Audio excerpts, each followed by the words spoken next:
I want to talk about this idea of casual versus hardcore gaming. It's a label people throw around all the time, and the more I think about it, the more pointless it feels. Somehow we decided that there are only two types of gamers. Either you barely care or you're all in. That whole idea just doesn't make sense to me.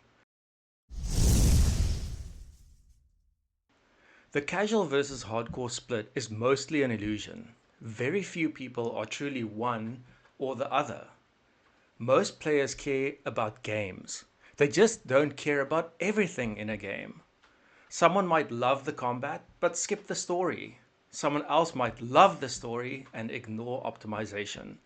They go deep where it's fun and they stay shallow where it isn't. Calling that casual or hardcore doesn't explain anything. It just creates rules that don't need to exist.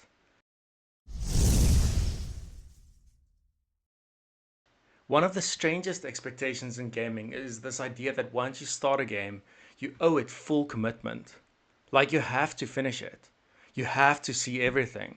You have to push it as far as it can go. But you don't. You don't. If a game gave you 10 or 20 really good hours, that's already a success. You got what you wanted out of it.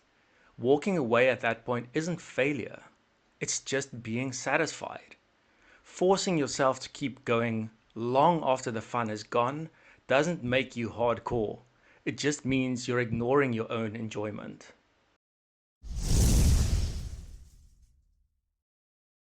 I think a lot of gatekeeping comes from identity. When a game becomes part of someone's identity, any other way of playing it just feels like a threat. If you don't play it on the hardest difficulty or you skip systems, you don't finish the end game, it somehow devalues their investment. But that's not how games work. Someone enjoying a game differently doesn't take away from you and your experience. It just means the game is doing its job for more than one type of player. A lot of gatekeeping comes down to the dumbest details anyway. Aerith or Eris. Who fucking cares? You know exactly who I'm talking about. Oh, that's not a zombie. It's actually a ganado. Cool, the enemy is still running at me, screaming, about to eat my face. You're pronouncing it wrong. It's Geralt, not Geralt. Alright, the game still works the same way. Or my favorite, you don't even know who directed this game? So what? I'm playing a game. I'm not writing a thesis on it. If you get enjoyment out of diving deep into a game or a universe's lore, that's great. Go for it. But don't use that as a way to act superior to people who don't. If someone enjoys the combat, the story, the vibes, or just messing around a few hours, that still counts. Anyone who's having fun because of a game is getting what they came for, and that's the part that actually matters. This is where the whole depth conversation really lives. Some people want everything: lore, systems, optimization, leaderboards. They want to squeeze every last drop out of the game. Others just want the part or the parts that feel good. The combat, the movement, the loop, neither of those is more valid than the other. Depth is something you choose, not something you owe to anyone or anything.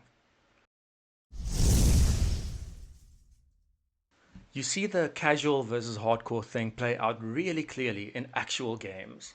Take something like Gears 5, for example. The game has a full story, characters, lore, all of that. If you want to sit through every cutscene and get invested, it's there. But the gameplay is also just really good on its own. The movement, the weight of the weapons, the cover system, that's the part I care about, for example. So I'll happily skip through the cutscenes, get a rough idea of what's going on, and just enjoy playing. I'm not missing out on a part that matters to me. I'm not hurting anyone else's experience by doing that. That already breaks the whole casual versus hardcore idea. Now look at modern Diablo games, for example, because this is where the idea really falls apart. Let's say, just as an example, the absolute max damage you can do in the game is 10 million damage per second. That's with perfect gear, perfect rolls, everything upgraded as far as it can possibly go. Getting there takes a long time, hundreds of hours. You're grinding for tiny improvements. 1% here, half a percent there. But here's the important part. You don't need that power to enjoy the game. You can get a decently rolled set of gear. Not perfect, just good enough. And it's something like 80% of that power in maybe 20 hours. At that point, your character already feels strong. You're clearing content comfortably, builds are working, the game feels good. After that, the power curve slows down hard. Everything becomes about optimization, swapping gear for slightly better rolls, re-rolling stats, chasing numbers that barely move, but take a lot of time to get. For some people, that is the game. They love that chase, and that's great.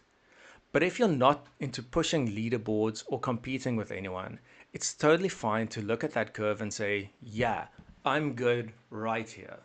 Stopping at 80% power doesn't make you casual.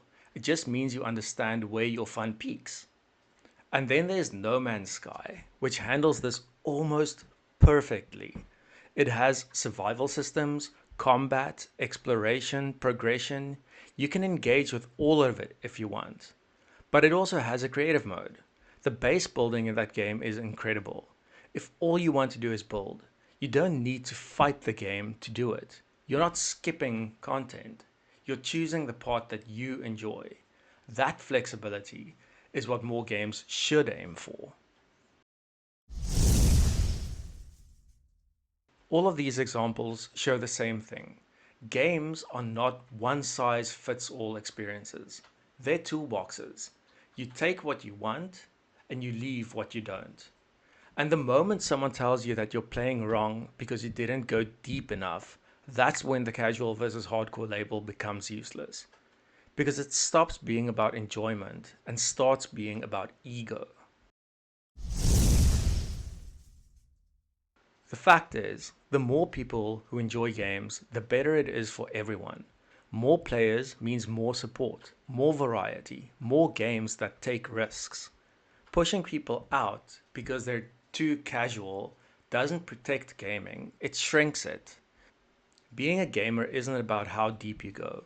It's about knowing what you enjoy and giving yourself permission to play that way. If a game clicks for you, that's enough. You don't owe it or anyone anything more than that.